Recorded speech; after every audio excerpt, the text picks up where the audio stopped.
这是小晨晨嘛？哟，真是个小帅哥哦。晨晨，叫太姥姥。浩晨。哎，算了，孩子刚来认生，熟悉熟悉，他自然就会叫了。晨晨，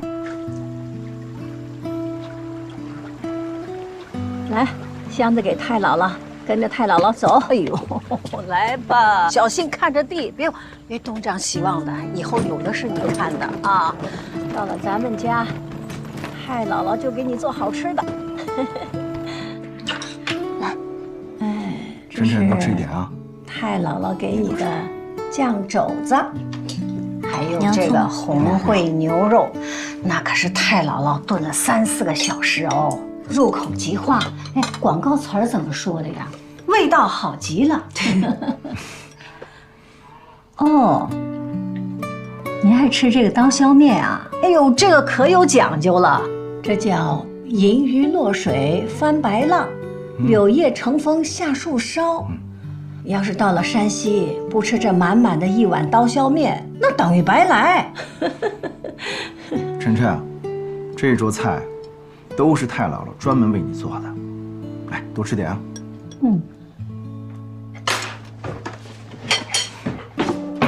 晨晨，喂。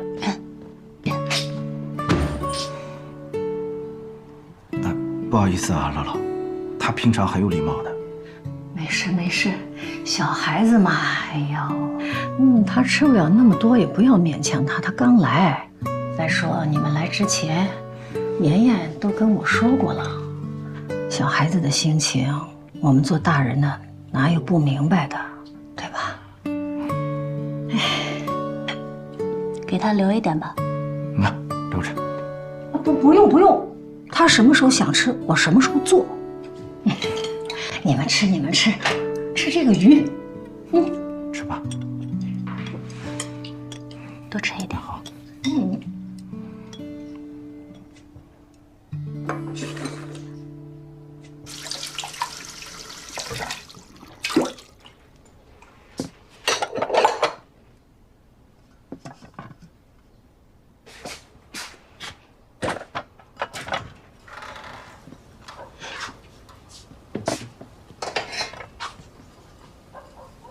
妍妍，上一次我生病住院，你赶回来看我，我就觉得呀，你和浩明出了问题。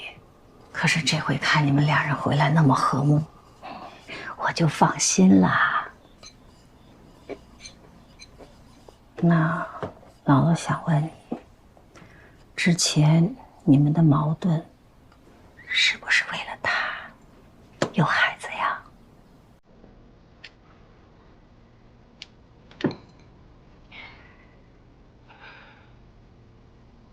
姥姥，我是真的很喜欢晨晨。晨晨他是一个特别聪明的小孩，而且又很重感情。之前他拉着我聊天能聊1下午，但你看他现在一句话都不说，我心里其实挺难受的。我这一次把他带到您这儿来，其实就是想让他有一个过渡期。小孩子嘛，突如其来这么多信息，他需要时间去消化的。别的我也不知道该做什么了，我就想好好照顾他，想让他回到之前的样子吧。妍妍，你这样想是对的。其实除了血缘关系，人与人之间，其实更重要的是真情换真情。姥姥，您不用担心我跟浩明，现在我们都很坦荡地面对对方，一起解决困难，一起面对。有姥姥您这个避风港在这儿，什么问题我们都会克服的。是，浩明跟浩辰根本不是亲兄弟，而是亲父子。方磊为了报复沈浩明欺骗自己的感情，将沈浩辰的真实身份说了出来。起初许妍根本不相信，认为方磊为了破坏他和沈浩明之间的感情编造出来的谎言，可方磊却能将其中的细节全部都说了出来。原来沈浩明在伦敦读书的时候认识了方磊的姐姐，两人很快就坠入了爱河。后来方磊姐姐意外怀孕生下了浩辰，但当时他们的年纪还小，所以孩子一生下来就被沈家接走。沈父担心未婚生子传出去不好，再加上知道的人不多，便对外宣称浩辰是他们的第二子。再后来方磊的姐姐因为潜水去世后，这件事就成为了永远的秘密，只有方磊、沈浩明和沈家夫妻知道。许妍听完后大脑瞬间宕机，她不知道方磊说的是真是假，而方磊接下来的话让许妍更是震惊。你生日那天，浩明在我家里，他应该没有告诉你我和他做了什么吧？听完这些的许妍强装镇定，表示她相信沈浩明，只要他没有亲口说，自己是不会相信方磊所说的一切。怎料方磊继续刺激许妍，表示浩明哥一开始就不是找老婆，而是一个能够印在结婚证上的名字。许妍更好在那个时候出现在他的视线里，既没有背景又好拿捏，还能帮助他的事业更上一层楼。虽然不是门当户对，但你也算聪明又有野心，最近当上主播，正好可以用来宣传他的事业，他的为人。回想着之前发生的一切，许妍开始慌了，一切都串联了起来。而看着许妍难以接受的表情，方磊继续刺激她，说她能考上新闻主播的位置，也是沈浩明在背后动用了很多关系。听完这些的许妍眼含热泪，整个人很是崩溃，以至于浩辰向她走来，她都不知道该怎么面对。回想起沈浩明跟她说的种种，她的内心开始动摇，但她还是想听丈夫亲口跟自己说这些。晚上回到家，许妍看着正在忙着做饭的沈浩明，直接说出了方磊告诉自己的事情。沈浩明听完后也不再装了，他坦白了沈浩辰是自己的私生子。为什么要瞒着我呢？我不是跟你说过，任何影响我们之间感情的话都没有必要说出来吗？那你打算要瞒多久？一辈子吗？你为什么要骗我呢？听着许妍说的这些话，沈浩明转身来到保险柜，拿出一叠资料，直接甩到桌子上，揭开了许妍的真实面目，并表示当初刚认识许妍的时候，她的外形和品质都是自己喜欢的，而且沈母是个极其挑剔的人，很少有女生会取得她的欢心，但许妍做到了。再加上许妍是个聪明且懂得忍耐的女人，如果她要找一个门当户对的真千金，可能他们不会容下浩辰，但有弱点的许妍可以。还有就是许妍有野心，可以助力自己的事业。我是骗了你，但难道我没有大方给过你任何的支持吗？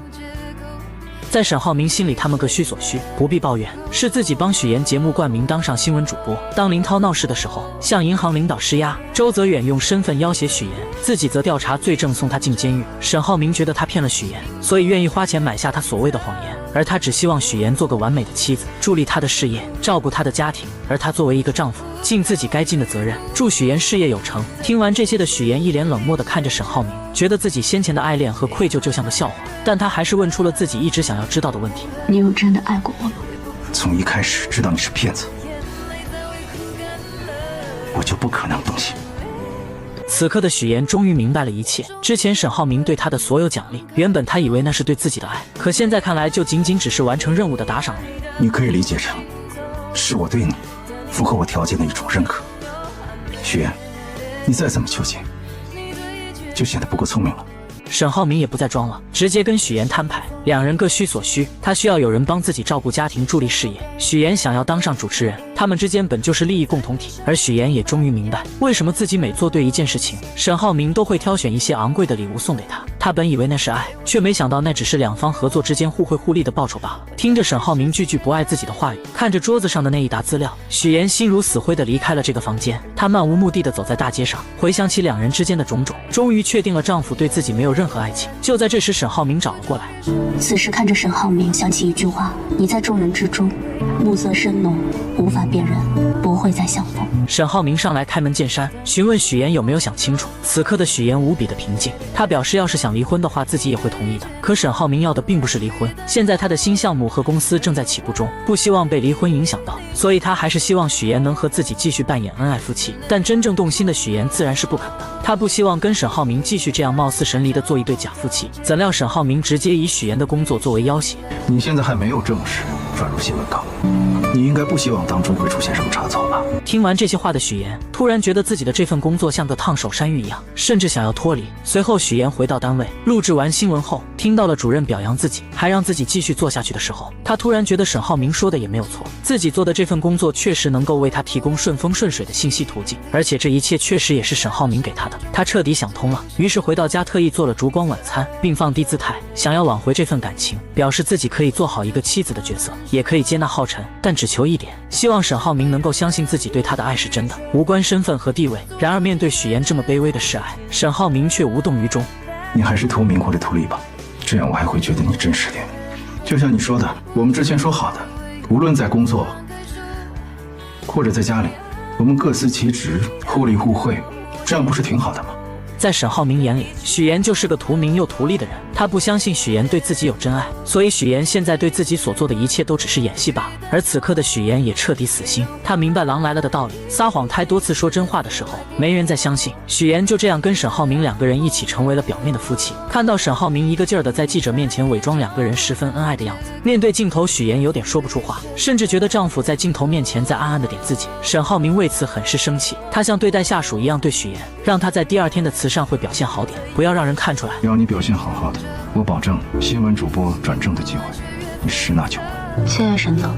就在两人准备睡觉的时候，律师打来电话说方磊要自杀。原来方磊这几天一直联系沈浩明，沈浩明并没有理会他，所以他才想出了这种办法。而沈浩明接到电话后就匆匆赶往现场，面对方磊的要挟，沈浩明丝毫没有怜惜，只有厌恶。他直接将方磊踢出新项目的参与，说完冷漠的离开了。晚上参加慈善会的时候，许岩彻底不想再配合沈浩明，他故意将方磊拉到身边坐下，沈浩明出声制止，许岩丝毫没有理会，甚至开口让方磊有时间多帮他照顾好明哥。这些话让方磊都有些丈二和尚摸不着头脑。而沈浩明看到许岩像变了一个人一样，只是沉默也没说什么。而在拍卖的时候，许岩更是拿着沈浩明的钱，用最高的价格买下一个钻石戒指160万，左边出价160万了，朋友们还有没有加价的？160万，第一次300万。他在拍卖会上用沈浩明的钱拍下天价钻戒，然后很是大方地送给了方磊。拍卖会嘛，争来抢去的，不过就是个由头，煽心为重，所以在这里呢，不会有什么好东西。许岩这番话看似是在说钻戒，实际上是在暗指沈浩明，老娘现在不爱了，他就是个不值钱的，让方磊随时拿走。而沈浩明第一次看到这样的许岩，一时间不知道该怎么办，只能默默任由他胡来。两人走在一起的时候，沈浩明警告许岩适可而止，但许岩丝毫不在意，还拿他曾经说过的话对了回去。大方点，你说的。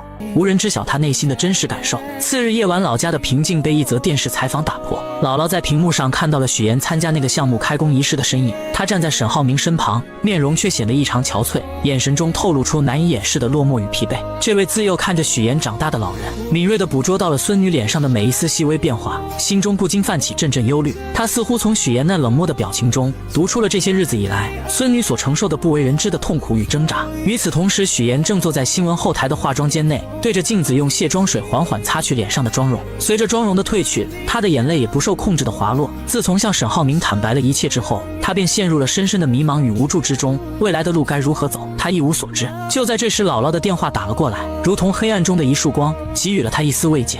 妍妍，你最近过得好不好呀？为什么突然这么问？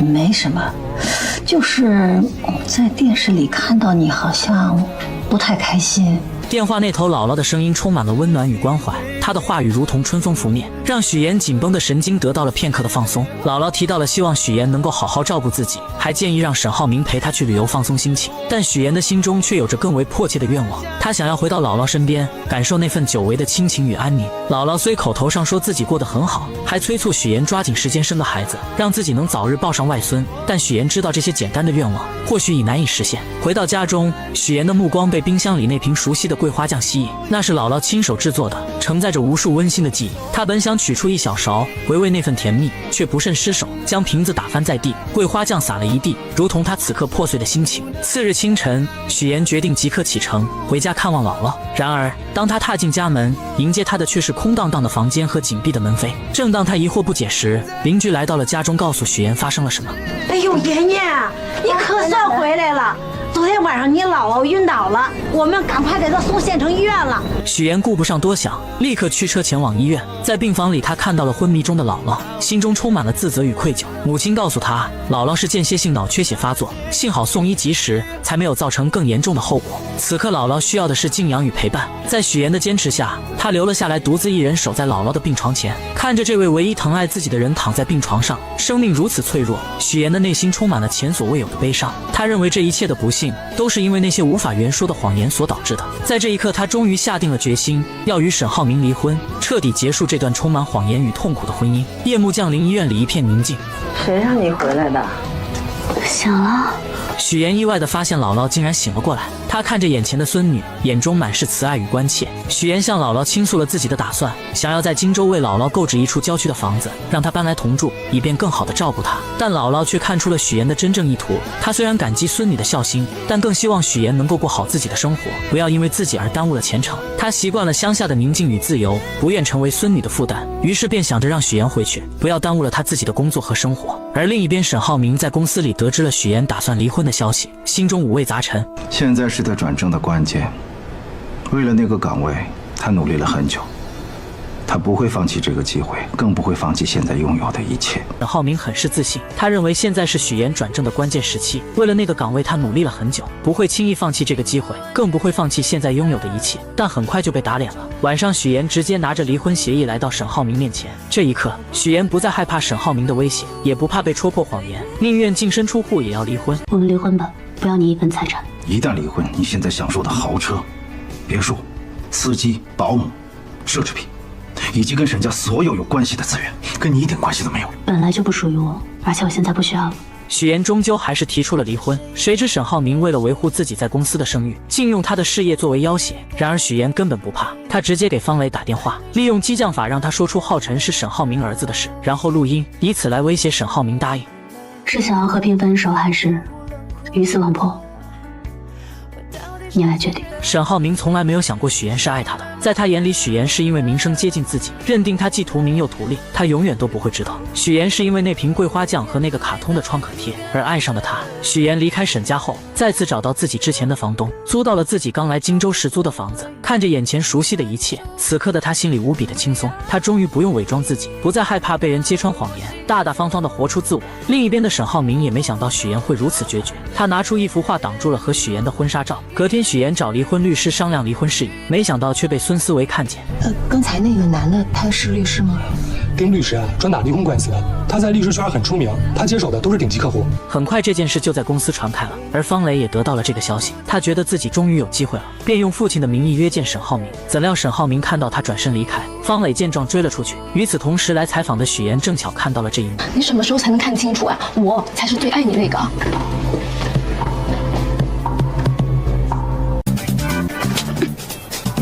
我们离婚之前，你就是第三者。许岩的这一巴掌真是打在了我的心巴上。方磊本以为许岩提出离婚自己就有机会了，可沈浩明根本不喜欢他，就算是离婚了也不会跟他在一起。另一边，许岩回到公司后，因为离婚风波传得沸沸扬扬，主任将他叫了过去，声称有人举报他在家庭背景上撒谎了，想要知道到底怎么回事。许岩没有解释，直接提出辞职。现在的他不只是不想要工作了，甚至连沈释明也不想要了。许岩如释重负地走出公司，然后来到沈家，向公婆坦白了一切。我这么喜欢你，这么信任你，你怎么能骗我们那么久？婆婆在意的一直都是许岩这个人，对于许岩的欺骗，她内心是纠结的，而公公则在意的是他们的离婚会不会影响到公司的声誉。许岩听完后承诺，在手续办出来之前，对外他都会说去创业了。对不起。许岩真诚地向沈家二老道歉，他放弃了一切，也善意地向浩辰撒谎。他去创业工作忙回不来，沈母对于这个儿媳非常满意，她不仅能帮上儿子，还能将家里的一切打理得井井有条。看着许岩离开的背影，他心里很不是滋味。楼上的沈浩明也同样如此，他没想到许岩得知自己不爱他后会如此的决绝。隔天，沈浩明跟黄总打高尔夫的时候，黄总提起了许岩，夸奖他聪明能干，就算是签约合作了，还挤出时间去看他岳母。他一直以为许岩只是为了合作才去接近的，没想到他还是会花费心思去看岳母，不停地夸奖许岩。他真的很不错，你们两个般配，我们看得出来，作为家人，他是真心对你的。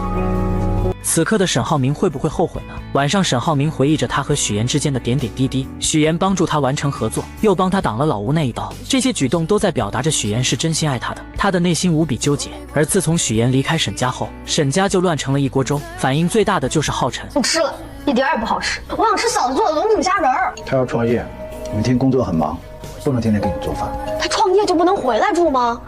肯定是你惹他生气了，你还不承认？浩辰离开后，婆婆也没有了胃口，因为她早已习惯了许岩做的饭菜。沈浩明将一切都看在眼里，却假装在饭桌上吃得很香。结果父亲也叹气地离开了。此刻的沈浩明这才意识到许岩在这个家里的重要性。另一边，在出租屋的许岩正在修水管，可他修理了半天也不见好，维修的人员也一直没来。正巧于一鸣过来帮他修好了。许岩一直以为于一鸣还喜欢自己，便明确说明自己不喜欢他。于一鸣明白他的意思，表示喜欢他的是18岁的自己，现在的他已经放下了，而且还喜欢上了乔林。原来两人在长久的相处下渐渐喜欢了上彼此。就在这时，沈浩明以送离婚补充协议的名义来找许岩。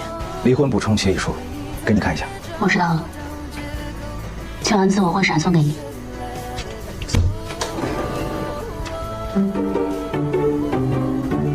正好我今天没事，做下来一条条对一下。沈浩明和于一鸣以这种尴尬的方式见面了。他就是你的老公。沈浩明宣示主权，让于一鸣识趣离开，但他并没有吃醋，因为他早就调查过，于一鸣正在跟许岩的姐姐乔琳谈恋爱。但他还是警告许岩，离婚协议上有一条，就算他们真的离婚了，必须要经过自己的许可，才可以对外公布消息，让许岩务必要注意自己的言行。然而许岩丝毫不惯着他，直接对了回去。我也提醒你，明天就是8号，民政局见。隔天，许岩和沈浩明来到民政局，却发现还有离婚冷静期。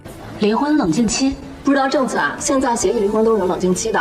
顾名思义呢，就是给你们一个冷静思考的机会，冷静到下个月8号。如果你们要是不想离了，就不用跑一趟了，这边会自动撤销申请。这个消息让两人都感到有些无奈，但也只能接受现实，各自回家等待。沈浩明回到家后，发现家中气氛异常压抑。弟弟沈浩辰因为吃不到许岩做的菜而闷闷不乐，他认为是沈浩明惹许岩生气了，才导致他离家不归。沈浩辰一气之下独自回到房间。沈母看着桌子上的鱼，眉头紧锁。他觉得这道菜远没有许岩做的好吃，心中不禁涌起一股失落感。他觉得自己失去了一个看上眼的媳妇，心情愈发糟糕，最终也生气地离开了餐桌。就连沈父看着一家人如今这个样子，也默默地走开了，只留下沈浩明一个人独自坐在餐桌前，面对着满桌的冷菜残羹。他突然意识到，原来许岩在家庭中的地位和作用，远比他想象中的要重要得多。晚上，沈浩明来到沈浩辰的房间，他看着床上的相册，里面全是许岩陪着沈浩辰一起度过的开心日子。那些照片中的笑容，让沈浩明不禁陷入了沉思。他开始意识到，许岩不仅仅是一个妻子，更是这个家庭中不可或缺的一员。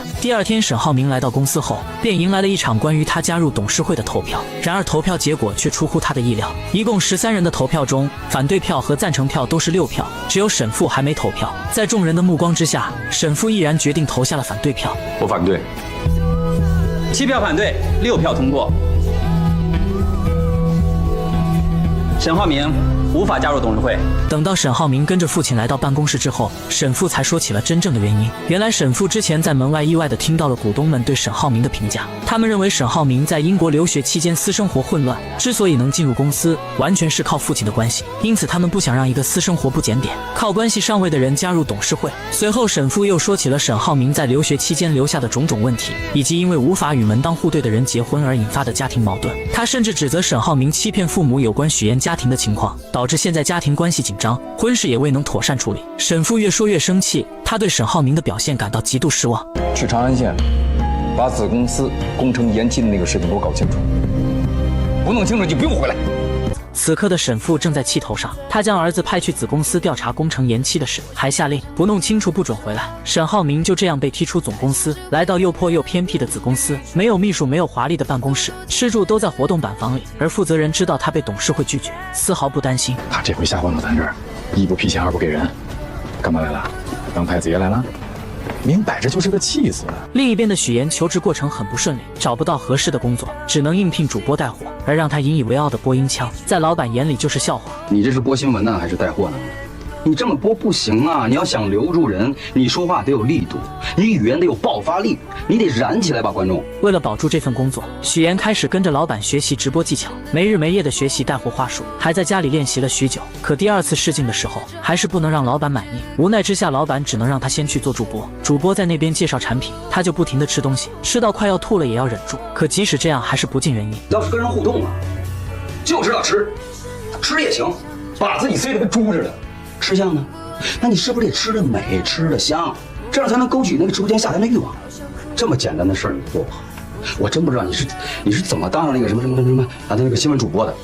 直到第4次，他才终于成功，懂得跟观众们互动，知道该怎么推销产品。与此同时，乔林在刷视频的时候，无意间刷到了妹妹的直播，于是他通过语音明要到了许岩的地址。来了后才得知许岩和沈浩明正在闹离婚，在许岩口中了解到沈浩明做的所有事，替妹妹打抱不平。但一开始的确是我做错了。许岩现在想清楚了，沈浩明不是他想要的人，现在他只想尽快把婚离掉，不想再有任何欺骗，也不想再和沈浩明有任何瓜葛。可姐姐心疼他这样太辛苦，比直播苦的工作多的是了，而且我觉得我现在过得很坦荡，不像之前那样随时害怕被揭穿，清醒胆战的过日子。自许岩与沈浩明分道扬镳后，两人各自踏上了艰辛的奋斗之路。许岩投身带货主播行业，每日面对形形色色的挑战，从选品策略到直播技巧，从与供应商的周旋到与观众的互动，每一步都凝聚着他的汗水与智慧。而沈浩明则踏上了前往成安县工地的征途，他的任务是深入调查工程延期背后的真相。初到工地，沈浩明便被这里杂乱无章的景象所触动，钢筋随意堆放在露天场地，经受着风吹雨打，表面已开始出现锈迹。显然，这样的存储方式极易导致钢筋氧化，影响工程质量。随着时间的推移，沈浩明逐渐与工人们建立了信任。在一次次的闲聊中，他从工人们的口中得知了更多关于工程延期的细节。在建的楼房中，窗户尚未安装，内部材料毫无保护措施，一旦遭遇雨季，后果不堪设想。除了天气因素外，管理上的疏漏材料的不当存放以及施工标准的缺失，都是导致工程进度受阻的重要原因。面对这些问题，沈浩明决定采取行动。他召集了所有工人，首先亮明了自己的身份与来意。客套话我就不多说了，我这次来这儿主要是调查我们工程延期的问题。随后详细列举了他在工地中发现的种种问题，从钢筋的锈蚀到楼内材料的保护，从施工标准的缺失到管理上的漏洞。沈浩明深知，如果这些问题不解决，工程将无法通过验收，更无法按时交付。于是他果断提出了返工的要求。然而这一决定并未得到所有人的支持。带头的小包工头首先提出了异议，他声称公司目前资金紧张，无法支付返工所需的费用，要求沈浩明先解决资金问题，工人们才愿意继续工作。同时他还强调自己只是按照公司的要求施工，对于工程质量问题并无直接责任。面对这样的回应，沈浩明并未动摇，他敏锐地察觉到工人们施工质量的低下以及缺乏统一标准的问题。为了激励工人们提高施工质量，沈浩明提出了签署个人合同的想法。他承诺，只要工人们能够按照标准施工，保证工程质量，他将亲自监督工资的发放，确保每个人的劳动都能得到应有的回报。然而这一提议却遭到了小包工头的误解，他认为沈浩明此举意在挖角，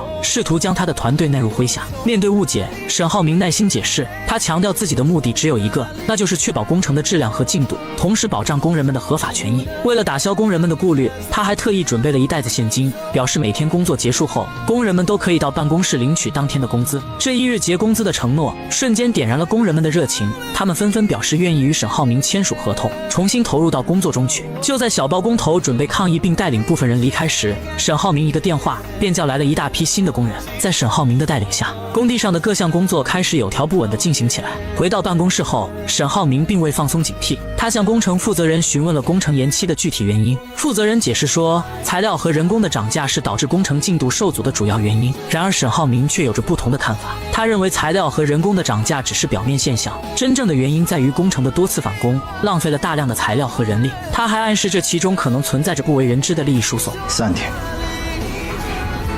就3天时间，把整个项目初始到现在所有采购的报价、实际支出、员工工资整理一遍给我。与此同时，另一边的许岩也在为自己的事业奋斗着。他成功申请成为了单独直播间的主播，开始了自己的带货之旅。在一次直播中，陈琳偶然刷到了许岩的直播间，并将这一消息告诉了沈浩明。于是当沈浩明看到直播间里的许岩正在热情地推销无骨鸡爪时，他的目光被一个疯狂下单的观众所吸引。查看头像后，他发现这个人竟然是沈浩辰，于是一场无声的较量在直播间里悄然展开。沈浩明也加入了疯狂下单的行列，与沈浩辰争起了榜一大哥的位置。然而最终还是沈浩辰更胜一筹，稳稳守住了榜首。这50、70、100的，这好几百单了，能吃完吗？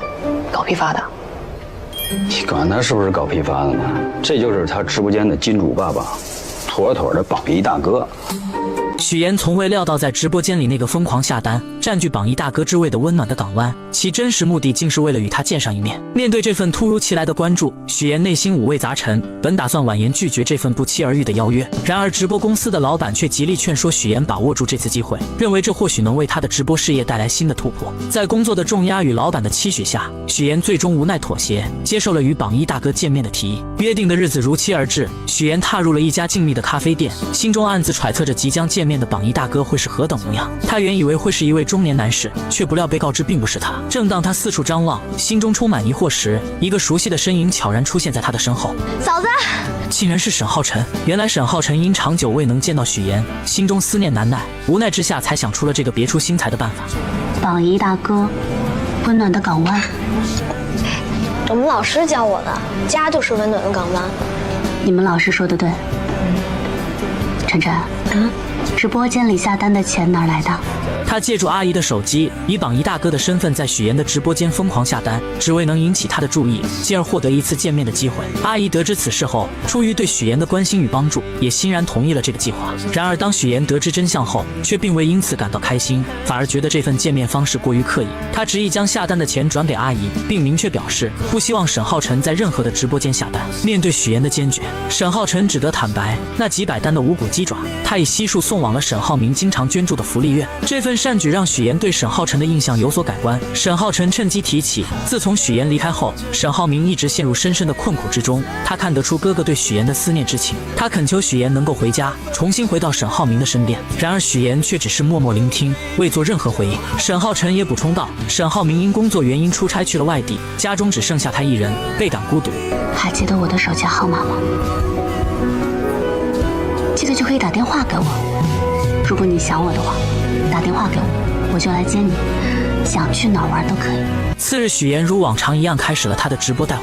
然而这一次，一个不速之客的出现打破了直播间的平静。方磊在直播间内公然指责许岩，称他是一心想要嫁入豪门的捞女。这种言论瞬间引发了直播间的轩然大波。面对直播间内突如其来的指责，许岩一时之间竟不知如何应对，直播间陷入了短暂的沉默与尴尬。为了化解这场危机，许岩急中生智，拿起一个垃圾袋，将自己装了进去，以一种幽默而自嘲的方式缓解了紧张的气氛。虽然这一举动暂时平息了风波，但事后许岩还是被老板狠狠训斥了一顿。老板认为许岩在直播中的沉默与不当处理，给公司带来了不小的损失。更令他不满的是，许岩还将榜一大哥给弄消失了，这无疑是对直播资源的一种浪费。为了阻止类似情况再次发生，老板决定让许岩参加户外带货直播。在户外直播中，许岩依然展现出了他对待工作的认真与热情。他顶着太阳，耐心地为观众介绍每一款产品，用他的真诚与专业赢得了观众的认可与喜爱。与此同时，沈母与他的朋友们在一次聚会中聊起了许岩。当得知许岩正在创业，众人纷纷表示，相对于这种不稳定的工作，还是新闻主播这样的职业更为稳妥与体面。甚至有人开始怀念起许岩在新闻主播岗位上的风采。就在这时，方磊再次出现在众人面前，他热情地邀请各位阿姨参加一个活动，却没想到这个心怀不轨的女人竟然将众人带到了许岩带货的现场。阿兰，是我眼花了吗？那个女孩是妍妍吗？当沈母与朋友们发现许岩正在这种环境下工作时，心中不禁涌起一阵复杂的情绪。沈母本想上前与许岩打招呼，却似乎碍于面子而犹豫了。而众姐妹则开始纷纷吐槽，认为许岩在这种环境下工作，实在是有损沈家的风评与形象。他们的话语中充满了对许岩的不解与失望。你再怎么说也是沈家的儿媳妇，卖大米鸡蛋，这么自降身价，只会叫人瞧不起。咱们几个才有钱几天啊，就忘本了。蕾蕾，你今天是故意让我来看戏的。而面对太太团的贬低，于兰更是化身护系狂魔，将他们都怼了回去。什么叫自降身价？谁瞧不起谁啊？孟总啊，你跟你老公开建材厂那会儿，也睡过仓库吧？马总呢？创业不需要日晒雨淋吗？你们家是做水泥厂起家的，那时候约你，每次见你从头到脚都是水泥，一拍一股子灰，忘了？你别看我暴发户嘛。说完，于兰根本没有理会方磊，转身离开。方磊的如意算盘又落空了。事后，于兰坐在车上看着许妍辛苦的样子，心疼的流下了眼泪。于是他特意派司机过去买了100单。这时，一直跟许妍交好的美玲姐也过来支持许妍。小许，你一个人出来创业，我们都支持你，加油！许妍四处看了看，找到了坐在车上的于兰，心里无比感动。什么？我们家主播太牛了，商品进口，不是谁买的？于老板。我只是想要摆脱曾经那些错的，重新开始新的生活。既然决定了要离婚，那之后彼此就做陌生人。原来沈浩明得知许妍直播带货后，特意将自己收拾了一番来见她。下车，他看到许妍如此辛苦地干着这些活，眼里露出了一丝心疼。这一刻的他终于明白，许妍再也不是以前那个为爱撒谎的小女孩，而她为了弥补自己内心的愧疚，选择用钱来解决。他认为许妍完全没必要辞职，来过这样的苦日子。我不需要。此刻的许妍已经不想再和他有任何瓜葛，既然选择了离婚，那就跟过去的一切割舍，这样才能开始崭新的生活。他拒绝了沈浩明的帮助，并坦言自己和沈浩明从小到大受到的教育、经历的事情都不一样。沈浩明学到的是知人善用资源、调配关系制衡，而他只能抓住一切可以向上爬的机会，努力改变自己的命运。许妍承认自己不是沈浩明的对手，也承认如今的结局都是自己咎由自取。既然决定了要离婚，那之后彼此就做陌生人。看着许妍离开，沈浩明才如梦初醒，明白曾经的许妍是多么的美好，但现在一切都已经无法挽回。隔天，许妍刚来到公司就被老板叫了过去。原来老板在昨天直播的弹幕中得知许妍之前是豪门儿媳，于是他心中开始打起了许妍的主意，让许妍在网上打造千金名媛的人设，每天在网上讲一讲贵圈的小故事，以及是如何嫁入豪门的，想借此让许妍大火一把，然后直播卖货赚更多的钱。许妍听完后想也没有想，直接拒绝了他的提议。当初他就是因为捏造了假身份嫁入了沈家，借着沈家的势力成为了新闻主播，现在好不容易卸下了那些沉重的担子，自然是不肯再次拾起。现在的他不想依赖任何人，只想通过自己的努力获得成功。怎料老板却依旧不依不饶，无奈之下，许妍决定结算完这个月的工资就离开这个让他压抑不已的地方。怎料老板却恶意克扣许妍的工资，将助理宣传、联系商家所有的费用全部都加在许妍身上，最终许妍的工资由原来的2万直接变成1400。工资明细可不可以给我看一下？我觉得不合理。人钱少啊，那你就听我的呀，随便编个故事。你比如说，一个女强人嫁入豪门，又通过自己的努力变成了豪门，这人设多励志，分分钟成为头部主播，你就不用在这儿忍气吞声了。工资明细，麻烦发我邮箱，我不干了。许妍明白老板不会善罢甘休，为了不给沈家添麻烦，她选择了辞职。而许妍在失业后，还是会像往常一样来姐姐家，给她填补各种生活用品，却无意间看到姐姐为了省钱，把柜台里的试用品带回来。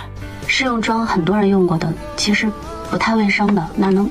许妍本想着再劝一劝，这时姐姐的朋友打来电话，还哭得十分伤心。原来作为服装设计师的瑶瑶极具有天赋，设计的服装也很好看，但却因为没有钱买配饰，在全国服装大赛上名落孙山。她哭得很是伤心，大家不停安慰着她。而看到瑶瑶的设计后，许妍有了一个大胆的想法，那就是创业做服装生意。而许妍的执行能力也很强，她将大家集合到一起，说出了自己的想法，大家都很是赞同。眼下设计师有了，女模特有了，乔琳可以做妆造设计，许妍又很擅长策划营销，正好卡里还有15万，几人一拍即合，准备成立一个属于自己的民族服装品牌。但创业可不是那么容易，许妍想利用短视频来帮自己的品牌打广告，可视频发出去后，点赞和关注都不尽人意。有人点赞了，有人点赞了，哎，被几个逼了，才41个赞。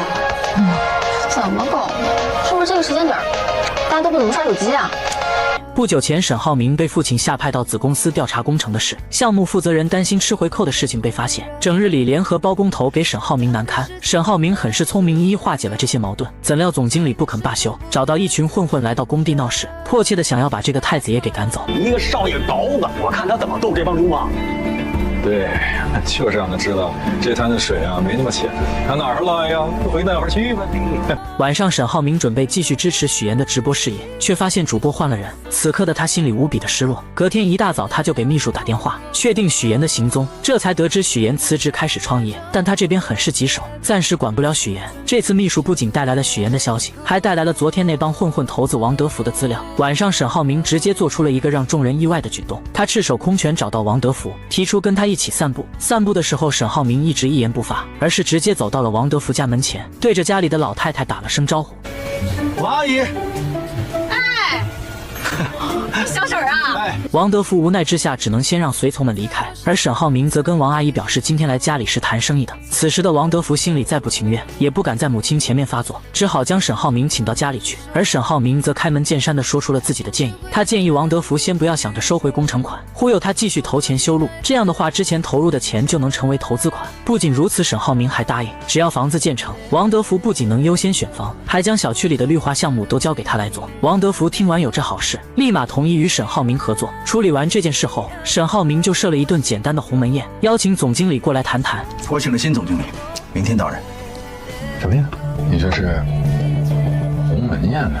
接着沈浩明又给了他一击。这段时间他查过账本后，发现上面的亏空全都进了总经理的口袋，说着还甩出几张他联合赌石老板吃回扣的照片。利用职务的便利，非法侵占公司的资产，数额巨大的，处3年以上10年以下有期徒刑；数额特别巨大的，是10年以上。总经理被吓得顿时腿软了，但沈浩明却给了他机会，只要他说出背后在金达集团的保护伞是谁，就放过他。很快沈浩明就将名单交给了父亲，他也成功回到了总部工作。殊不知名单上的曲总早已察觉到危机，他派人调查沈浩明的婚姻情况，想要一举扳倒沈家自己上位。另一边，许妍的服装创业不尽人意，乔琳在回家的路上意外遇到了自己的前男友，前男友自认为乔琳这次就是跟他闹矛盾，他们还是可以和好，可乔琳早就跟他说清楚了，他们俩已经没可能了。就在两人纠缠的时候，于一鸣来了，他站在乔琳面前，坚定地让男人不要纠缠，并说出了那句一直都没有说出口的话：我喜欢他。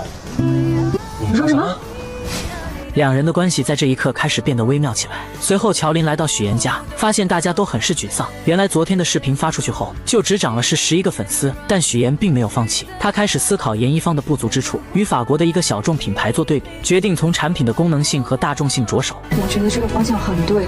如果按妍妍刚才说的话，我有一个预设想啊，就是下一次的视频，我们可不可以融入普通人一天这样的设定？普通人的一天，那就是整体都改得生活化一点呗。没问题，就按照这样，我们去改变一下方案，融入到下一期的新品里面。对呀，可以问题。不久前，为了给工作室拉投资，许妍每天游走各大老板之间，介绍工作室的产品，陪着喝酒应酬，可结果却不尽人意，大家都以知名度不高婉拒了。沈浩明每天下班都会在许妍的必经之地等着他，默默地关注着，看着他辛苦的样子，心里很是难受。每次当他想要上前帮忙的时候，都会想起那天说的话：家人决定了要离婚，只好彼此就做陌生人了。就在沈浩明内心挣扎纠结的时候，乔琳出现了。你在这儿干嘛呢？我来看一下妍妍。乔琳一直想给妹妹讨回公道，她看到沈浩明后，说起了他们两人之间的事情。虽然许妍有做错的地方，但她沈浩明也不是完全无辜。当初两人之间被揭穿后，许妍很是努力的想要挽回这段感情，可沈浩明却不相信她还利用她。但凡他对许妍好一点，也不会变成现在这种样子。既然当初那么决绝，那么今天就没必要这么假惺惺的。沈浩明听完后并没有生气，表示自己现在是真心想帮许妍的，希望乔琳能帮自己劝一劝。乔琳二话不说就拒绝了。我们妍妍现在1分1毛都不会再用你的了，要不然赶紧走吧，以后也别再来了。隔天，许妍正常见客户帮严一房拉投资，这一幕正巧被蒋亮看到。之前在酒会上的时候，蒋亮就曾对许妍比较有好感。得知他自己创业拉投资后，更是猜到前段时间传出来的离婚风波很可能是真的。蒋亮很清楚许妍的能力，也很看好他的项目，但现在的严一方知名度太低，他不会轻易投资。可他为了帮许妍出面介绍了一个很出名的摄影师，就这样得到了许妍的联系方式。之后两人相处后，蒋亮越来越喜欢许妍的性格，更是给他的严一房进行投资。另一边，沈浩明准备和巴莱金合作，通过多方打探，发现巴莱金是个极其重视家庭的男人。他认为一个能够经营好家庭的、爱护和照顾好妻子的男人，才是一个有智慧、重承诺、值得信赖的合作伙伴。为了能谈下合作，沈浩明不得不厚着脸皮联系许妍寻求帮助。两人见面后，沈浩明依旧装作一副高高在上的模样，表示自己现在可以给许妍一个融资的好机会。许妍一下子就戳穿了他：是你遇到的困难比较大吧？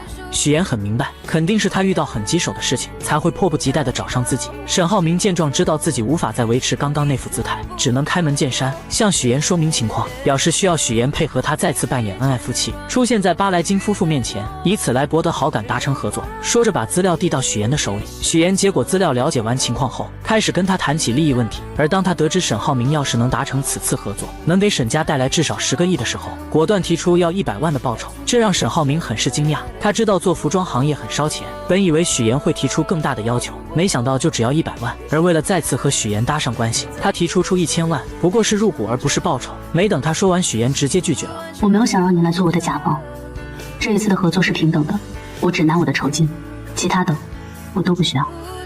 听完这些的沈浩明心中无比酸涩，但他也只能答应下来。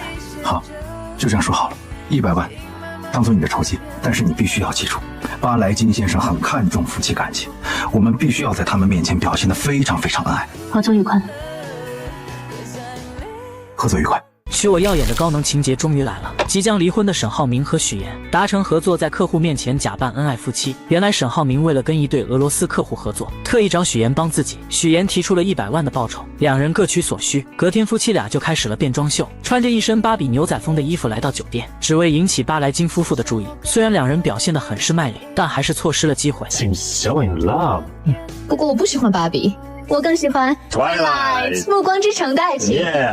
听完这些，沈浩明决定实施 B 计划，将自己打扮成暮光之城的样子，拼命在巴莱金夫妇面前刷存在感。These guys are like Edward and Bella. Yes, that's my favorite love story. You remember we used to watch the Yes, what's that way? 可这一次还没有跟人家搭上话，幸运的是知道了巴莱金居住的房间，于是两人再次换装，来到酒店订下了巴莱金隔壁的房间。随后两人执行 C 计划，沈浩明给前台打去电话，定制了一个最贵的浪漫套餐，但故意把房间号说成隔壁的。在猫眼里看到服务员将蛋糕送到隔壁房间后，许岩和沈浩明就出来敲响了房门，说自己订的蛋糕不小心送错了房间。看到女人已经开始吃了，许岩立马露出一副很是失落的表情，接着走到她跟前拍马屁，这么美的鲜花蛋糕就是要配这么美丽的夫人。许岩的这番话成功获得了女人的好感，邀请他们一起共同享用。许岩拒绝了，表示这么浪漫的蛋糕只属于美好的2人世界。我带你去酒店的草坪吧，听说很有名，还有节目表演呢。你们也去草坪吧，咱们到时候一起喝一杯。好啊，晚上见。就这样，两人成功跟巴莱金夫妻搭上了关系。回到房间后，许岩开始收拾行李，他本能的开始帮沈浩辰收拾行李。当他拿起衣服准备挂起来的时候，才反应过来这些都不应该是自己干的。于是他把衣服重新放到行李箱，让沈浩明自己收拾自己的行李，这让沈浩明心里有些失落。晚上来到草坪，4人坐在一起相谈甚欢。同时翟总的助理也注意到了这一幕。草坪上举办了有趣的情侣游戏，巴莱金夫妇很是踊跃地参加了。沈浩明在为两人喝彩的时候，突然发现有男人盯着许岩，顿时醋意上头，脱下自己的衣服盖在了许岩身上。许岩则直接将衣服扔开。沈浩明见状让他注意下，别忘了他们还有合作。我不是你的下属，请不要命令我做事情和以前一样。听完这些的沈浩明有些意外，现在的许岩很有自我，是他以前从来没有见过的。于是他问出了自己一直想要问的问题：你觉得我们为什么会离婚？因为你利用我。难道你没有？但我是真的爱你。我说以前我也帮了你啊。在沈浩明眼里，他得到自己想要的，许岩何尝没有得到他想要的？觉得他们两人之间没必要走到现在这一步。什么意思？想挽回？我有挽回过啊，有用吗？所以你挽回。沈浩明心中想着挽回，可嘴上却总是说这两者之间的利益关系，否定许岩的能力，觉得他在外面创业，所有的钱都打水漂了，只有他才能救许岩，所以许岩只有回到他身边才能成功。听完这些的许岩直接对了回去：你凭什么高估你自己？你又凭什么贬低我？你觉得没有人要投我吗？我告诉你，想要投我的人都排着队呢。你要投啊？你排队好了。此刻的沈浩明迫切地想要知道到底是谁在投资。就在许岩准备离开的时候，却被巴莱金夫妻叫住。女人炫耀了一番自己的奖品，并建议许岩上去玩游戏。要玩吗，老公？来啊！然而两人玩游戏的时候，泼起水来一个比一个狠，丝毫不给对方留情面。我们对了，刚刚。不好意思，是什么？接下来玩你画我猜的时候，两人丝毫不配合对方，很没有默契。直到许岩碰到创可贴这个题目的时候愣住了，他想起了那次在医院沈浩明给自己贴的卡通创可贴，那是自己最心动的时候。于是他对着沈浩明指了指手腕，沈浩明立马明白了他的意思。创可贴，恭喜回答正确，太不可思议了。我怀孕了，孩子是你的。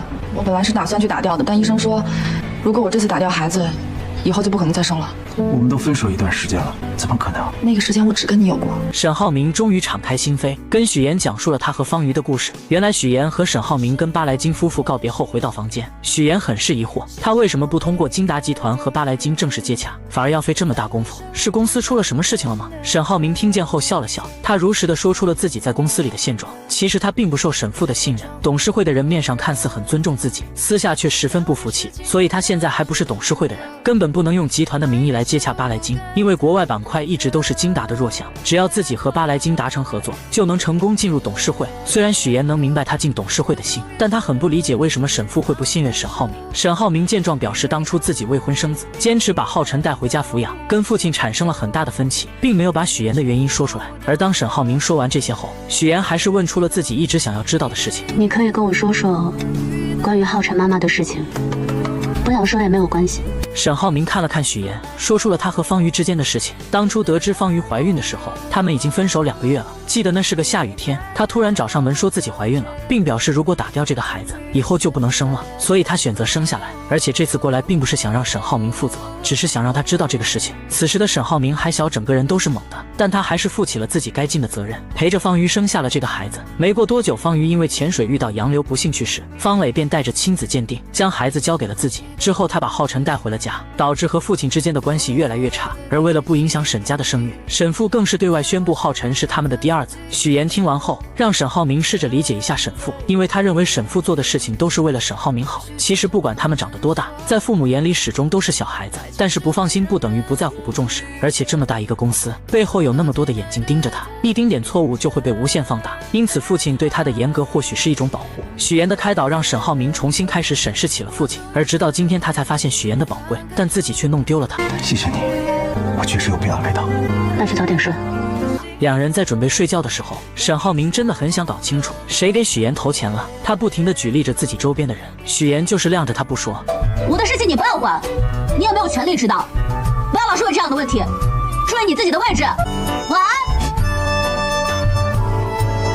就在两人聊天的时候，殊不知背后却有人盯着他们。翟总为扳倒沈家上位，特意派商业间谍来打探许妍和沈浩明有没有离婚，想让他拍下两人闹离婚的证据。怎料这个人却是个傻的，他拿着相机爬到树上，没想到却被树下的农药毒到掉了下去。不死心的他趁许妍和沈浩明出去，想要趁着客房服务混进去，没想到却一头撞到了门上。好不容易费了9牛2虎之力进去拍了照片，没想到准备离开的时候，许妍和沈浩明回来了。没办法的他只好躲在衣柜里。明天早上他们就离开了。但是我要提醒你，既然已经做了这么多的准备，那就要选一个恰当的时机，不要太着急的去谈生意上的事情。好的，谢谢你。你不用谢我，我们是按合同。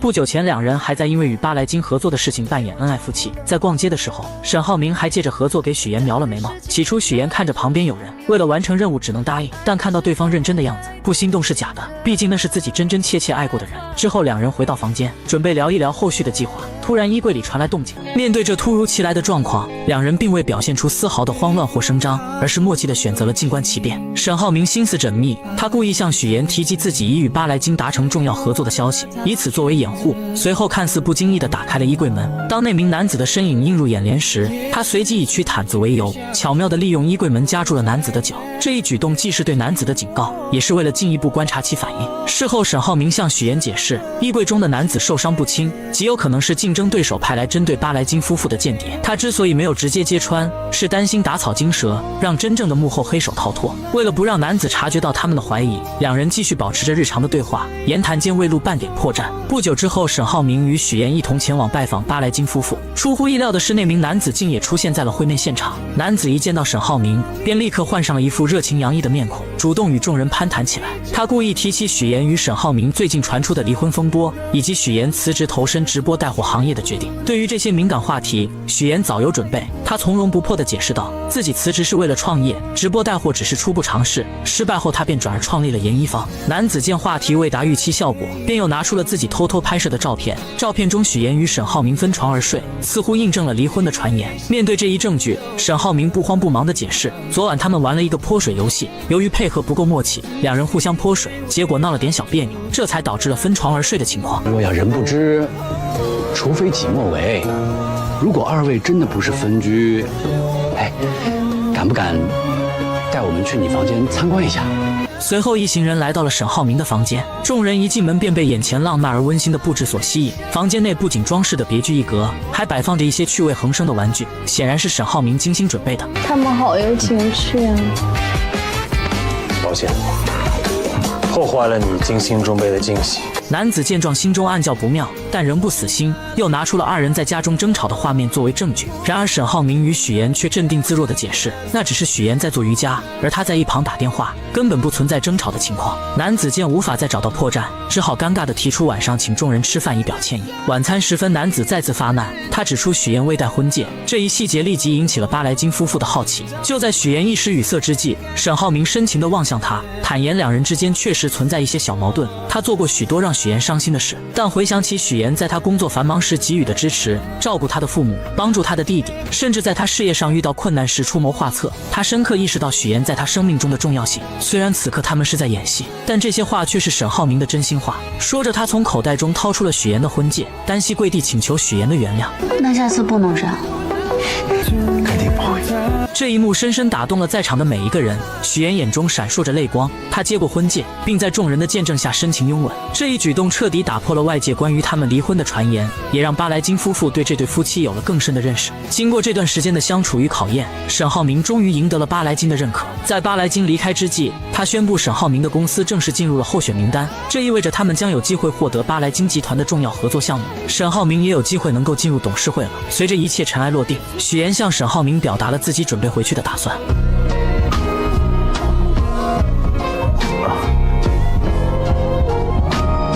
不好意思，这几天我习惯了。这个习惯可以改掉。啊，你这个大摇头，万年不变。这个西服899 3件套，怎么了？你是潮穿用品吗？还有眼镜啊，你近视吗？你每天戴着干什么？装什么？装什么老千锋？即将离婚的许妍和沈浩明再也不装了，开始吐槽起对对方的不满。原来沈浩明在送许妍回去的路上，许妍还是忍不住把蒋亮是投资他的人说了出来。沈浩明听完后觉得蒋亮就是一个花花公子，全都是靠他姐姐懂什么投资。许妍看到他这副看不起人的样子，顿时怒火上头，但他还是很耐心的解释，承认自己昨晚说有投资人是骗人的，可人家蒋亮也是看了他们最新一期的视频才开始确定的投资的。真的是好演技，真不知道还有什么事情骗着我的啊！听完这话的许妍破罐子破摔，直接将以前欺骗沈浩明的事情全部都说了出来。第一次去金达采访的时候，发烧是真的，但晕倒是装的。沈浩明听完后更是不甘示弱的表示，在医院给许妍贴的创可贴是陈秘书买的，只是看到他感动得一塌糊涂，就没有吭声。这番话彻底伤到了许妍的心，毕竟那是他第一次对乘沈浩明动心，怎料沈浩明乘胜追击，指责许妍给他挑的每一件衣服，没有一件是他满意的，颜色、品质、品味都很差。许妍听完后彻底破防，他气急败坏下让沈浩明反思一下自己是不是长得老成，眼光又跟不上时代，整天不是梳个大油头，就是穿得像个卖保险的，永远都是西装半永久3件套。是潮穿用品吗？还有眼镜啊，你近视吗？你每天戴着干什么？装什么？装什么老前锋？沈浩明听完后气炸了，他摘下眼镜开始火力全开，吐槽许妍做的饭很难吃，自己一直都是硬吃下去的。许妍不甘示弱地说他送的珠宝腕表又土又俗，没有一件是自己喜欢的。没想到沈浩明却说这些东西都是陈秘书买，自己一点都没有参与。无所谓，无所谓，真的无所谓。反正男人送的礼物都差不多，我习惯了。跟我谈之前，你到底几个？我跟你说过几个？你跟我说只有我一个？对，就你一个，还差个零。听完这话的沈浩明彻底破防，他猛踩刹车，紧紧盯着许妍。许妍并没有理会他，下车后提醒他别忘记了8号去民政局办理离婚。沈浩明这才反应过来，自己刚刚都说了些什么。明明自己想要挽回许妍，怎么把这些话都说出来了？两个曾经端着生活的人，终于有了活人的气息。回到家后，沈浩明就收到了浩辰的灵魂拷问，让他尽快把嫂子追回来。怎料沈浩明还是嘴硬，就是不肯承认自己喜欢许妍。我送你一个成语，口是心非。嫂子肯定还在生你气，你有没有给人家好好赔礼道歉啊？接着浩辰开始阐述自己的观念，男生被女生拒绝是没关系的，就算被拒绝100次也要把喜欢的女生给追回来。这么简单的道理，沈浩明怎么会不明白？可他就是不明白自己为什么见到许妍总会说一些违心的话。他独自坐在楼梯上纠结了许久，给许妍发去消息，想要借8来金的名义再次约见许妍，可许妍的回复简短又无情。怎么追回来？难道还要跟他吵架吗？我真是一头猪！马上就要到两人离婚冷静期结束的日期，沈浩明为了不离婚都开始有了应激反应，只要听见8这个字，心里就忍不住打颤。于是为了拖延离婚，故意借口自己在国外出差，甚至来到景点拍下几张在国外的照片，让秘书修图就能蒙混过关。然而他却低估了一个全能型人才的侦查能力。许岩看到照片后，直接来到了沈浩明家堵他。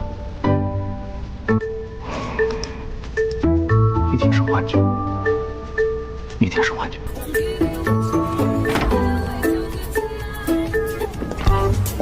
你不是在俄罗斯吗？为了不和许岩办理离婚，沈浩明可真是用尽了手段。他先是谎称自己去国外出差被许岩戳穿，接着又是装病，来到医院将全身都检查了一遍，来拖延去民政局的时间。我建议要先从头开始查，先从耳鼻喉眼科开始。行。随后许岩陪着沈浩明在各个检查室里来回穿梭，而沈浩明为了拖延时间，更是磨磨蹭蹭，一直到最后的检查项目，沈浩明在厕所整整待了半个小时，还是许岩实在忍不住上去将他叫了出来。现在4点55了，5点半就下班了，来不及了。来感觉了，来感觉了，憋着，流完混再尿。等两人赶到民政局，却被工作人员告知系统已经关闭，办不了。要想离婚，也只能再次提交申请，等到下个月的8号再来。沈浩明听完心中很是窃喜，而许岩则恨不得将他暴打一顿。隔天，蒋亮以投资人的身份约许岩出来，两人来到一家电影陈列馆，馆内陈列着大量的拍摄道具。蒋亮表示这个是一家私人博物馆，是他朋友开的，而他是这里的超级贵宾，每当他想安静丝毫的时候都会来这里，没有人会打扰他。接着又讲起了自己小时候的故事，为的是激起许岩的同情心，让他注意到自己。可他的如意算盘很快被另一个女孩揭穿，为了不让许岩误会，他只好找个借口把女孩支走。另一边，沈浩明独自喝酒解闷，方磊得知后找了过来，并告诉他，现在圈子里传得沸沸扬扬的，说许岩正跟蒋亮打得火热。他着急找下家呀。许岩是我爱人，管住你的嘴。你还护着他，他就是把你当成一个有钱的冤大头，你还护着他。沈浩明，你真的应该好好看看他有没有给你戴过绿帽子，还是说绿帽子你早就戴习惯了？方磊本想着刺激一下沈浩明，没想到人家连看都不看他一眼，恼羞成怒下，直接拿起酒杯泼了过去。你打我呀！你怎么不打我呢？你打我呀！就在这时，韩律师找了过来，将方磊给扛走了。沈浩明很是烦闷，喝醉酒的他来到许岩家楼下，却看到蒋亮对许岩表白。吃醋的他立即走上前宣誓主权，接着追着许岩来到了电梯，准备跟着上去，没想到却被许岩拦在外面。我听到你拒绝了蒋亮，你还跟他说我们之间的问题是可以解决的。可以解决，就是离婚。说完，许岩就要关上电梯，可沈浩明却笑眯眯地打开了。此刻的许岩很是无奈，他很是平静地表示，两人之间婚姻本来就开始的不体面，只是各取所需。现在他只想好聚好散，而且自己会尽力将事情的影响降到最低，只希望能顺顺利利拿到离婚证。听完这话的沈浩明瞬间愣在了原地，他没有想到许岩是如此的决绝，可还是不死心按着电梯不放。把手拿开。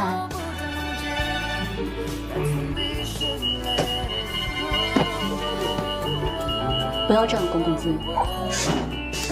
回到家后，许岩回忆起两人之间的点点滴滴，心里很不是滋味，只能靠喝酒来缓解情绪。另一边的方磊也在借酒消愁。突然，韩卫平出现在他面前。韩卫平看着方磊失魂落魄的样子，心中有些不忍，便夺过他的酒杯，语重心长地开始劝解他，让学会3次爱别人7次爱自己，在感情里要做一个清醒独立的女人，为自己而活。可此时的方磊早已陷入了对沈浩明的执念中无法自拔，认定自己只爱沈浩明一个人。就在这时，韩卫平突然靠近他并吻了上去，两人就这样半推半就发生了关系。事后两人坐在窗边，韩卫平看着方磊，心疼他这么多年来一直追着沈浩明，可人家却娶了别人，看都不看他一眼。如果有机会搞垮他，你感兴趣吗？你为什么会说出这种话？因为你。隔天，韩卫平来到公司，以见沈浩明为借口，从陈秘书手中顺利拿到了公司战略合作计划。随后来到楼梯间，迅速拍下了照片。那么他这么做的目的到底是什么？不久前，沈浩辰为了哥哥嫂子的复合，真是煞费苦心。他以下半年参加马术比赛为由，让教练联系嫂子过来商量，自己则赶忙向哥哥报信，让他赶紧过来。就这样成功将两人聚到了一起。而为了给两人创造独处的空间，更是借口拿果汁火速开溜。可屋内尴尬的气氛让许岩有些不知所措，于是他谎称自己还有工作，转身离开。沈浩明不知道该以什么借口留下他，只能任由许岩离开。等浩辰端着果汁回来，没有看到嫂子，立刻指责哥哥浪费了自己好不容易争取到的机会。我真的是要被你气死了！就连我的小朋友都知道，做了错事就要改。您惹嫂子生气了，现在她不理你了，你不得主动出击啊？沈浩明也不知道自己到底怎么了，面对许妍竟然一句话都说不出来。晚上回到家，于兰也开始助攻。这几天丈夫和儿子之间的关系缓和了不少，她知道这是许妍的功劳，便劝说儿子赶紧把许妍给追回来。其实于兰直到今天还在自责，要不是当初她介意许妍的身份，许妍也不会撒谎家世背景，而且她在商场上打拼了这么多年，形形色色的人，什么样的没见过。但许妍看儿子的眼神，一眼就知道他是真心喜欢儿子的。许妍对这个家里的每一个人都是真心的，所以她很自责。其实一开始我是希望给你找一个门当户对的，对妍妍的态度很苛刻，想方设法的逼她离开你。妈妈现在也很后悔，如果不是当时那些行为，我想妍妍也不会用门当户对这个谎言来证明自己。听完母亲说完这些，沈浩明也开始反思自己，表示自己也没有脸责怪许妍骗他，毕竟当初他也隐瞒了浩辰的身世。于兰也看出儿子动心了，便劝说他一定要把许妍追回来。看到许妍就想起了年轻的自己，上的厅堂下的工厂，那股子拼劲是自己最欣赏的，而他也认定许妍就是沈家的儿媳，是沈家未来的女主人。另一边，乔琳的前男友为了追回乔琳，他来到荆州应聘了陪练的工作，想着练一练好接住乔琳的打。这天他来到医院，无意间看到于一鸣正在和一个女医生走得很近，于是他把这一幕录了下来发给乔琳，让她过来抓奸。太过分了，刚才他拉她的手，现在是他拍她的肩膀，俩人在一起都26分钟，当着我的面口口声声说喜欢你，现在在干嘛？乔琳实在听不下去离开了，而于一鸣之所以跟这个女医生靠得这么紧，是因为有病人去世了，同事实在迈不过去这个坎，他过来安慰一下，两人并没有什么越剧。晚上乔琳做了一个噩梦，梦见于一鸣跟那个女生在一起了。隔天一大早，他找到于一鸣，想要搞清楚这件事。于一鸣得知后赶忙解释，可乔琳却觉得他们之间存在很大的问题，还是互相彼此冷静1星期再考虑要不要在一起。与此同时，沈浩明正听着陈秘书汇报许妍的创业进度。妍姐之所以那么努力，就是想证明她的实力和优秀给你看。现在不是讲究什么旗鼓相当、势均力敌的爱情吗？像妍姐那样的独立女性，她肯定希望闯出一番事业再回到你身边。陈秘书的这番话将沈浩明忽悠得一阵暗爽，他开始向陈秘书取经，怎么挽回许妍。陈秘书指导他去找许妍身边的朋友帮忙，最好是男性，因为这个时候男性往往更同情男性。于是沈浩明找到了于一鸣，两人可谓是难兄难弟，一个在分手冷静期，一个在离婚冷静期，可真是有了共同话题，最终达成一致战线，帮助对方渡过难关。乔琳不理我，你可以帮我找他；许妍不理你，我可以帮你说上话。这不就叫人多力量大？咱们2个人肯定比1个人强。说得对，姐夫，妹夫，姐夫，妹夫。许妍怎么也没有想到沈浩明会和于一鸣联手攻略她们2姐妹。俗话说3个臭皮匠顶个诸葛亮，那么2个臭皮匠想出来的办法自然也听不了什么用。原来沈浩明为了挽回许妍，听从陈秘书的话寻求于一鸣帮忙，而于一鸣正巧也因为乔琳的事很是头疼，2个同病相怜的人就这样凑到了一起，互相帮助彼此渡过难关。沈浩明甚至将希望寄托了到了恋爱指南上，看着书上的心灵鸡汤津津有味，一旁的于一鸣更是拿出电脑随时标记书中的重点部分，甚至做了一个 PPT， 真是一个感念一个真感激。现在道理是有了，但具体怎么实施却是个难题。就在2人纠结的时候，许妍发来语音消息：明天有空吗？我们咖啡厅见，浩辰学校的事。就在沈浩明准备回过去的时候，于一鸣立刻制止了他，表示不要明天，就今天直接去家里。沈浩明二话不说，直接来到许妍家。许妍看到他来很是惊讶，两人约的不是明天吗？沈浩明赶忙表示自己正在附近谈合作，谈完有空就过来了。许妍很是无奈，但也只能让他进来。刚进来，沈浩明就发现许妍准备了满满一桌子菜，以为有男人趁虚而入。这时许妍将浩辰老师发过来的信息转发给沈浩明，这让沈浩明找到了理由。信号不好，这里有 WiFi 吗？我这个路由器坏掉了，要不然你回去下载。没事，我帮你修一下。路由器坏了，正好给了沈浩明机会。他借着修网的名义满屋乱钻，将鞋柜全部都翻了一遍。修完后又借口是网来到许妍的房间，打开衣柜，看到衣柜里全是女人的衣服，松了一口气。就在他趴在地上检查床底的时候，许妍进来了。找什么呢？床下、床上的信号都很好，看洗手间。这番操作让许妍有些疑惑，可沈浩明为了搞清楚许妍请客的人是男是女，便又借着换窗帘磨磨蹭蹭直到晚上，但许妍丝毫没有留他吃饭的意思。就在他准备离开的时候，门铃突然响了。终于来了。你说什么？我说客人来了。沈浩明一脸严肃地打开房门，门外的人看见是他后全都傻眼了。可沈浩明很是厚脸皮的，将自己当成了男主人，将大家请了进来。在此之间，许妍欲言又止，每当他想跟沈浩明说话的时候，都被他给巧妙躲过。乔琳询问妹妹到底怎么回事，许妍只好把今天沈浩明来了后所做的一切都说了出来。奶这么早？行，成全他。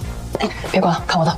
刚坐下，乔林就阴阳怪气地说：“死前任总是阴魂不散给自己发消息，烦死了！话里话外都在阴阳沈浩明。”而沈浩明虽然听明白了，但为了留下来一直装傻充愣，因为他想起了于一鸣说的话：只要自己不尴尬，尴尬的就是别人。既然决定追回许岩，那就要厚脸皮一点。我们来玩个游戏吧，我们用4个字来形容一下前任，怎么样？那我先来啊。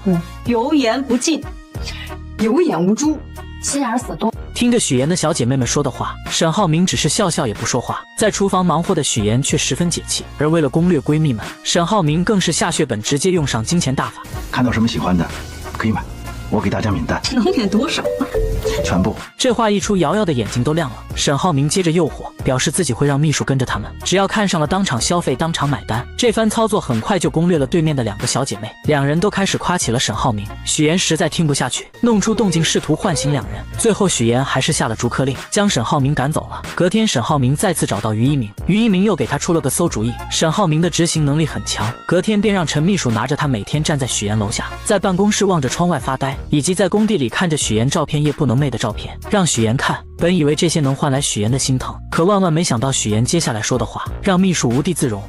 什么偷拍能怼得这么紧？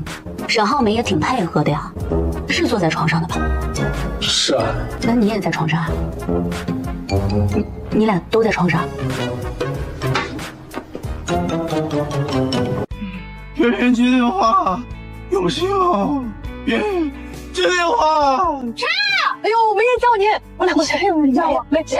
哎，好，这不是我家，是有点疼。不是你去哪儿了？万万没有想到沈浩明有一天也会变成这样。不久前，沈浩明为了挽回许岩，使用了各种办法，可他和于一鸣想尽了各种办法，都没有让许岩心动。这天他在看朋友圈的时候，无意间看到许岩发的在电影陈列馆打卡照片，下面有蒋亮的点赞，于是他点开了蒋亮的朋友圈，看到了那张跟许岩同样地址的照片，还有暧昧的话语，瞬间上头。隔天便找人将电影馆里的东西全部都买了下来，不给蒋亮留下任何美好的回忆。这个操作可把蒋亮给气炸了。就在这时，沈浩明打来电话，将蒋亮约到了咖啡厅。情敌见面分外眼红，蒋亮因为电影馆的事很是生气，上来就给了沈浩明一个下马威。他表示自己是许岩的合作伙伴，沈浩明就是有钱也接近不了许岩，不像自己作为投资人可以天天陪在许岩身边，许岩的每一步发展他都在场。然而沈浩明听完后并没有气急败坏，直接发下狠话，表示只要自己和许岩没有离婚，那他蒋亮就是第三者。我绝对不会放过第三者。沈浩明警告完蒋亮后就回到了公司，却突然收到巴莱金先生的文件。巴莱金表示在正式签约前还要再对沈浩明进行3个月的考察，在此期间不能出现任何风险和暴雷。您跟妍姐离婚这事儿能不能想办法再拖一拖？没办法的沈浩明只能找乔林帮忙，可乔林一直都站在妹妹这边，声称许岩的态度就是他的意思，他不会帮沈浩明。沈浩明见状很是真诚地表示自己已经试过了各种办法挽回许岩，上个月为了不离婚还想尽办法拖延，这是他从小到大第一次东躲西藏，也是第一次这么害怕失去一个人。他真的不想跟许岩离婚，可即使如此，乔林也做不了妹妹的主，还是没有帮沈浩明。而看到乔林不愿帮忙，沈浩明只能先完成于一鸣的嘱托。他告诉乔林最近于一鸣的状态很不好，天天菜饭不思，一心想着怎么才能让他消消气。怎么跟他在一起啊？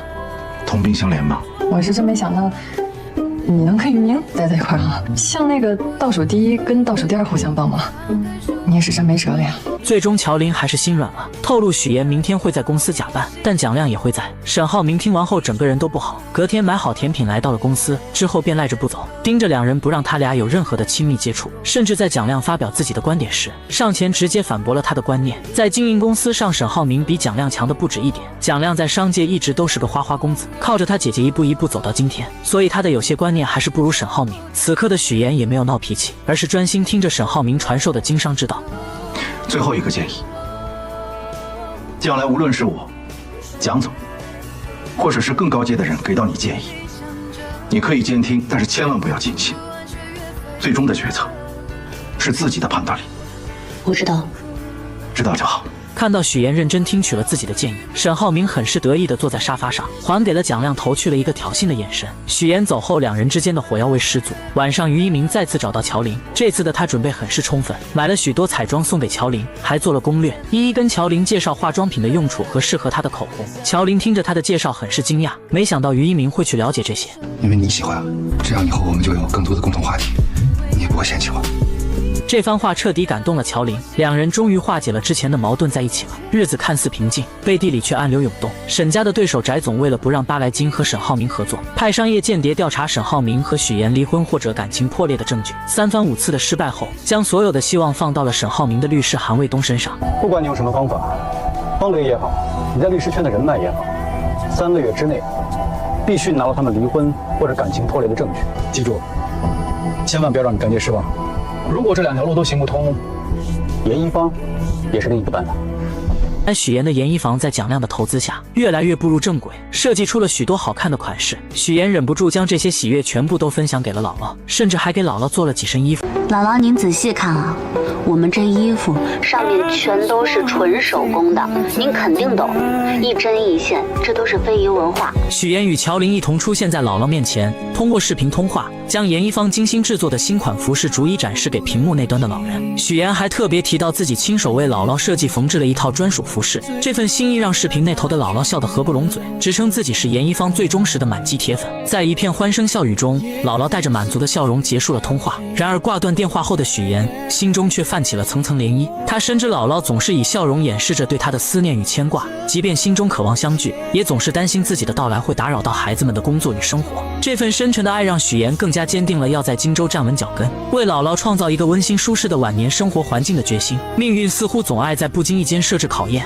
正当许妍与团队紧锣密鼓地筹备着新一批成衣的入库工作时，一场突如其来的意外打乱了所有计划。送货车在前往仓库的途中突发故障，停在了半路上。面对即将到来的滞留金罚款和紧迫的时间限制，许妍迅速联系了冠冠，说明了当前的困境。冠冠虽即刻着手安排救援车辆，但修好故障货车至少还需3-4个小时，时间紧迫不容拖延。就在众人焦急等待之时，沈浩明意外地出现在了公司。沈总，这么慌张，是发生什么事了？妍姐出事儿了。她的车坏在半路上了。他仿佛是命运派来的救星，迅速驾驶着一辆备用货车赶到了事故现场。没有过多的言语，沈浩明首先让疲惫不堪的许妍上车休息，自己则毫不犹豫地投入到搬运工作中，将一箱箱成衣从故障车上转移至新车上。许妍坐在车内，透过车窗望着沈浩明忙碌的身影，心中不禁涌起一股暖流。他开始意识到，或许沈浩明对他的感情并未如他所想的那般淡去，他正以自己的方式，默默地尝试着挽回这段曾经的感情。看着沈浩明因劳累而微微喘息的样子，许妍终于按捺不住内心的关怀，拿起水和纸巾走向他。沈浩明接过水一饮而尽，那瞬间的满足与疲惫交织在他的脸上，让许妍的心不由自主地软了下来。他询问许妍为何要亲自参与送货这样繁重的工作，言语间透露出对许妍安危的担忧。第一批货嘛，我不想有任何意外，所以就亲自过来验收，要去看一下下一批货的情况。你呢？沈总这么大的公司，自己来帮忙。沈浩明解释到，自己是因为公司团建活动，本想联系陈琳了解情况，却迟迟得不到回应，这才决定亲自前来查看。他强调希望许妍不要因为他的帮助而感到有压力，但许妍的心中却有着自己的坚持。他告诉沈浩明，自己并不介意他的帮助，但更希望的是能够依靠自己的力量，过上自己想要的生活。沈浩明听着许妍的话，眼中闪过一丝复杂的情绪。他承认自己过去确实过于自负，没有充分认识到许妍的独立与坚强，也没有珍惜他给予的支持与帮助。此刻的他只希望许妍能够不再那么辛苦，能够活得更加轻松自在。但许妍却微笑着摇了摇头，她说追求梦想的道路虽然艰辛，但每当看到自己的努力有所回报，那份满足感与幸福感是任何物质都无法替代的。谈话间，许妍也提到了沈浩明与蒋亮之间的矛盾。他虽然明白两人之间的恩怨，但作为严一方的股东之一，蒋亮提出的许多建议都极具价值，对公司的成长有着不可忽视的贡献。他希望沈浩明能够放下成见，以更加开放的心态去看待蒋亮，共同为公司的发展努力。随着最后一箱成衣被安全地搬上货车，两人一同坐进了驾驶室，踏上了前往仓库的旅程。长时间的劳累让沈浩明不禁靠在了许妍的肩上，车厢内只有轻微的呼吸声和窗外偶尔传来的车流声。许妍静静地坐着，感受着肩上传来的重量，心中五味杂陈。这一刻，他也终于意识到了沈浩明和他之间的感情似乎没有结束。很快，在众人的努力下，严一方的第一批成衣全部售空。严一方的第一批成衣全部售罄。严一方凭借卓越的质量与独具匠心的设计，迅速在市场上站稳了脚跟，用户反馈退货率极低，好评如潮。这不仅是对产品本身的认可，更是对严一方品牌信誉的肯定。许岩敏锐地捕捉到这一市场信号，决定乘胜追击，启动第2批预售计划。他有着更为宏大的蓝图，若第2次预售能取得预期成功，那么第3批预售便可尝试在线上铺开，同时增设生产线，提升产能，以满足日益增长的市场需求。此外，他还计划深化线上营销策略，为第2批衣服的推广做好充分准备，确保各环节无缝衔接。各位，现在我们全力的备战第2批成衣销售，各部门注意工作衔接，保持节奏。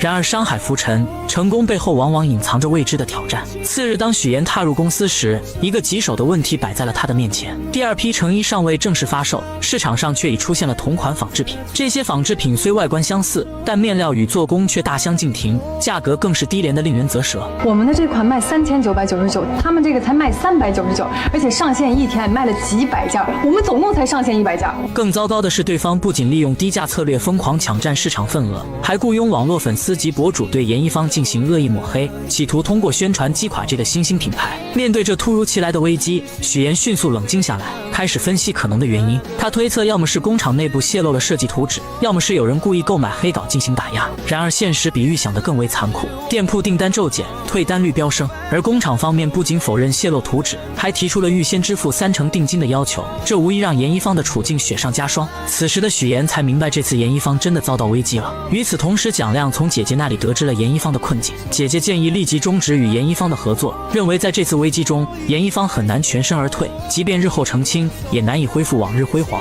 但蒋亮却有自己的打算，他约许岩共进午餐，试图用自己方式给予他支持与鼓励。餐桌上，蒋亮耐心分析当前形势，表示愿意动用个人资源帮助严一方渡过难关，即便公司暂停资助，他也愿意自掏腰包。然而许岩却婉拒了蒋亮的好意，他深知蒋亮若在公司决策上与主流意见相悖，将会面临巨大的压力与非议。他更倾向于采纳沈浩明的建议，避免与资本过度绑定，保持品牌的独立性与自主性。蒋亮见状，只得承诺公司只是暂时暂停投资，待危机解除后，投资将会恢复，他本人也将继续担任投资人角色。但我觉得这件事情呢，也不是坏事，起码让我知道了我有一个这么好的投资人，有一个这样有情有义的朋友。回到公司后的许岩看到团队成员们士气低落，他深知此刻需要的是团结与信心，于是他组织了一场紧急会议，共同面对挑战。会上他做出了决定，首先对所有正规渠道购买的衣服实行全额退货退款，其次暂停与涉及抹黑行为的博主合作。随后他决定不再删除任何负面言论，而是选择正面回应，直面危机。同时许岩还宣布了第3批衣服的制作计划，强调此次必须严格保密设计细节，一旦设计完成，立即投入生产，以更快的速度回应市场需求。然而危机似乎并未就此止步，正当严一方全力应对网络言论时，物料供应商也找上门来，要求提前结清尾款，以防严一方因资金链断裂而无法履行合同。供应商态度坚决，表示这是为了降低自身风险。乔林试图以合同约定为由进行拖延。张经理，咱们也合作挺长时间的了，您今天闹这么一出，这说难听点可叫落井下石。既然您这样，那我也不客气的告诉你，钱你今天肯定拿不到，一切只能按照合同办事。你要是再这么继续闹下去，请你出去。